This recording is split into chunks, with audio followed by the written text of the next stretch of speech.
The children adored him. He didn't care for them. His thoughts were elsewhere. Nothing that these urchins could do ever tried his patience. Cold, just, impassive, and at the same time loved because his coming had in a measure banished dullness from the house, he was a good tutor. For his part, he felt only hatred and horror for the high society in which he was allowed to occupy the very foot of the table, a position which may perhaps explain his hatred and horror. There were certain formal dinners at which he could barely contain his loathing of everything round about him. On St. Louis's Day, in particular, Monsieur Valenod was laying down the law at Monsieur de Renal's. Julien almost gave himself away. He escaped into the garden, saying that he must look after the children. "What panegyrics of honesty!" he exclaimed.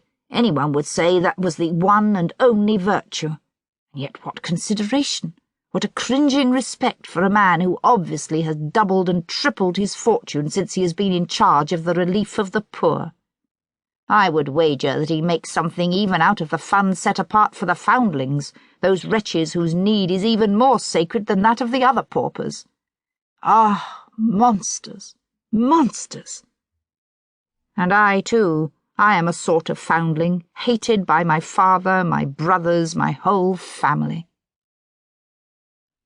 Some days earlier, Julien, walking by himself and saying his office in the little wood known as the Belvedere, which overlooks the Cour de la Fidélité, had tried in vain to avoid his two brothers whom he saw approaching him by a solitary path. The jealousy of these rough labourers had been so quickened by the sight of their brother's handsome black coat and air of extreme gentility, as well as by the sincere contempt which he felt for them, that they had proceeded to thrash him, leaving him there unconscious and bleeding freely. Madame de Renal, who was out walking with Monsieur Valenod and the sub-prefect, happened to turn into the little wood. She saw Julien lying on the ground and thought him dead. She was so overcome as to make Monsieur Valenod jealous. His alarm was premature. Julien admired Madame de Renal's looks, but hated her for her beauty. It was the first reef on which his fortune had nearly foundered. He spoke to her as seldom as possible, in the hope of making her forget the impulse which, at their first encounter, had led him to kiss her hand. Elisa, Madame de Renal's maid, hadn't failed to fall in love with the young tutor. She often spoke of him to her mistress. Miss Elisa's love had brought upon Julien the hatred of one of the footmen.